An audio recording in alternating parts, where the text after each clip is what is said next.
जब आप सावन के महीने में 2 लोटा जल महादेव जी को चढ़ाने के लिए जाओ, तब 3 चीजें अपने अंदर धारण करना। पहले नंबर का तो 2 लोटा जल जब घर से लेकर जाओ तो जरूरी नहीं कि दोनों हाथों में लेकर जाओ, एक लोटे के ऊपर दूसरा लोटा रखकर दूसरा हाथ से अगर कोई काम हो, पल्लू लेना हो या कोई कार्य हो तो कर सकते हो। नहीं तो तुम 2 लोटा हाथ में रख लो और पल्लू डालना ना सिर पे, जरा सिर पे पल्लू। अब वो तुम्हारा लोटा हाथ में, वो बेचारा वो भेरू पल्लू रख, ठीक है, थोड़ा और खींचो ये बाजू का, तो पल्लू वो भेरू ने और खींचा है, ठीक है, ये पल्लू मारा मुंडा में दे दो, अब ठीक है। और थोड़ी दूर चली और याद आ गया, ओ बाप, इतने में भेरू ने कहा क्या हो गया, क्या हुआ? वो हमारे फूल माला की पन्नी तो ही रह गई, जरा उठाओ, उठाओ जरा,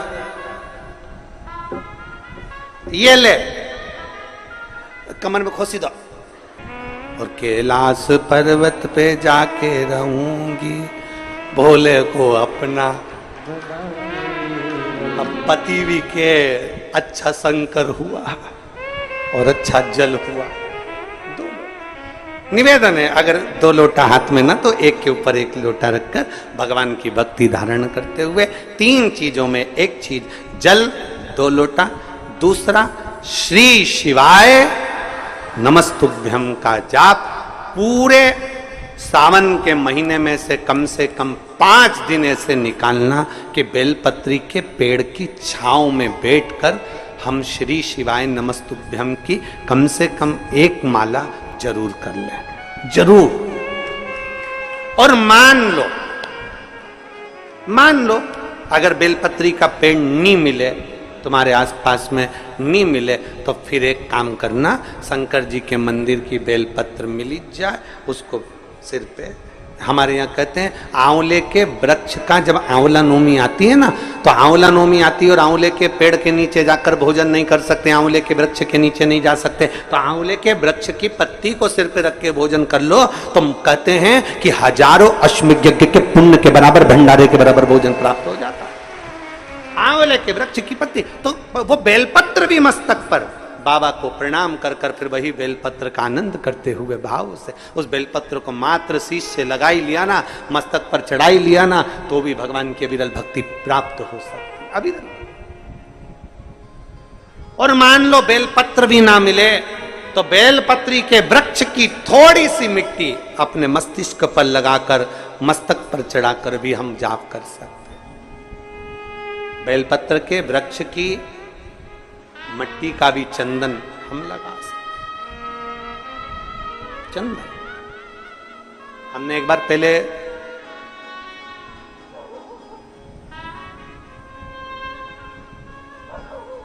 (2019) में एक बात कही थी, आपके स्मरण में है कि नहीं वो पता नहीं हमको, पर हमने कहा था कि मान लो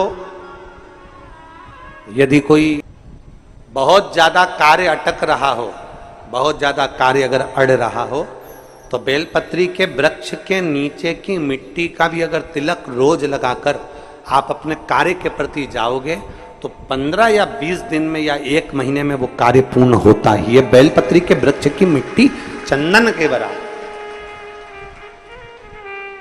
चंदन। 3 कार्य में से एक कार्य बाबा को 2 लोटा जल, दूसरा कार्य बेलपत्री के वृक्ष के नीचे बैठकर भगवान शिव की मंत्र जाप करना, और तीसरा कार्य सावन के महीने में प्रयास करना कि एक वृक्ष बेलपत्री का जरूर लगाना जो वृक्ष बढ़ सके और आने वाली पीढ़ी के लिए आनंद करे। शिव का नाम लेकर, भगवान शंकर की स्तुति कर कर शिव के करीब, शिव को समर्पित कर भाव से, ये भाव रखकर लगाना कि हम जिंदा हैं तो बेलपत्री का पत्ता, बेलपत्र हम भगवान शिव को चढ़ा रहे हैं, बेलपत्र हम शंकर को चढ़ा रहे हैं। जब हम नहीं रहेंगे तब वो बेलपत्र का पौधा जब बड़ा हो जाएगा तो उस बेलपत्र को कोई शिव पर चढ़ाएगा। हमारे मरने के बाद भी हमारी बेलपत्र शंकर को चढ़ती रहेगी और हमारा कल्याण होता रहेगा। समर्पित कर बाबा को समर्पित। 3 चीजें, एक सावन के महीने में 2 लोटा, जम के बोलो जरा, जल, सारी समस्या का हल। दूसरा, बेलपत्र के वृक्ष के नीचे श्री शिवाय नमस्तुभ्यम या पंचाक्षर मंत्र नमः शिवाय या षडाक्षर मंत्र ओम नमः शिवाय। परंतु पुरुष और स्त्री दोनों पंचाक्षर और षडाक्षर मंत्र को जरा समझना। अगर पुरुष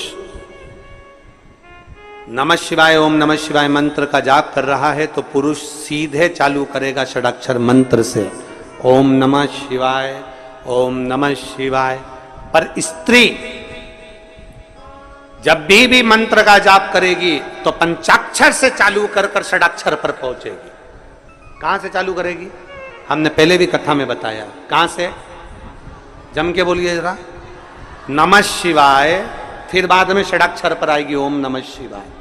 नमः शिवाय ओम नमः शिवाय, नमः शिवाय ओम नमः शिवाय, नमः शिवाय ओम नमः शिवाय, नमः शिवाय ओम नमः शिवाय। पुरुष ओम नमः शिवाय ओम नमः शिवाय ओम नमः शिवाय जप सकता है, पर स्त्री पंचाक्षर से चालू कर कर षडाक्षर पर पहुंचेगी और पुरुष षडाक्षर से चालू कर देगा ओम नमः शिवाय ओम नमः शिवाय ओम नमः शिवाय ओम नमः शिवाय ओम नमः शिवाय। ये पुरुष चालू कर दिया, पर स्त्री जब जपेगी नमः शिवाय ओम नमः शिवाय ओम नमः शिवाय ओम नमः शिवाय, पंचाक्षर से चालू करा। कहां से चालू करा? फिर से आप लोग एक बार बोल के देख लो, चालू करो बोलना, नमः शिवाय ओम नमः शिवाय ओम नमः शिवाय। कहां से चालू करा था? नमः शिवाय से, षडाक्षर तक गए हो। फिर पुरुष ओम नमः शिवाय, नमः शिवाय ओम नमः शिवाय, नमः शिवाय ओम नमः शिवाय। पंचाक्षर से षडाक्षर पर।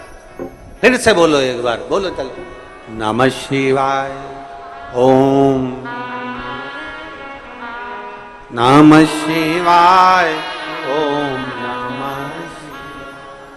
नमः शिवाय ओम नमः शिवाय, नमः शिवाय ओम नमः शिवाय। पंचाक्षर से षडाक्षर की ओर पार्वती मैया शिव जी के साथ में विराजी बैठी थी।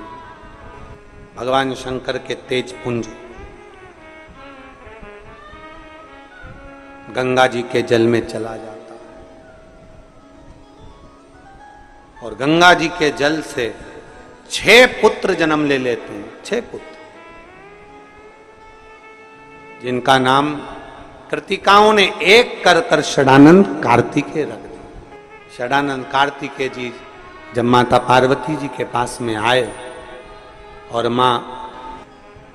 माता पार्वती जी के पास में आते हैं और माता पार्वती जी को प्रणाम करते हैं, बाबा भोलेनाथ जी को प्रणाम करते हैं, ओगरदानी को नमन करते हैं, प्रणाम करते हैं, दंडवत करते हैं, साष्टांग करते हैं।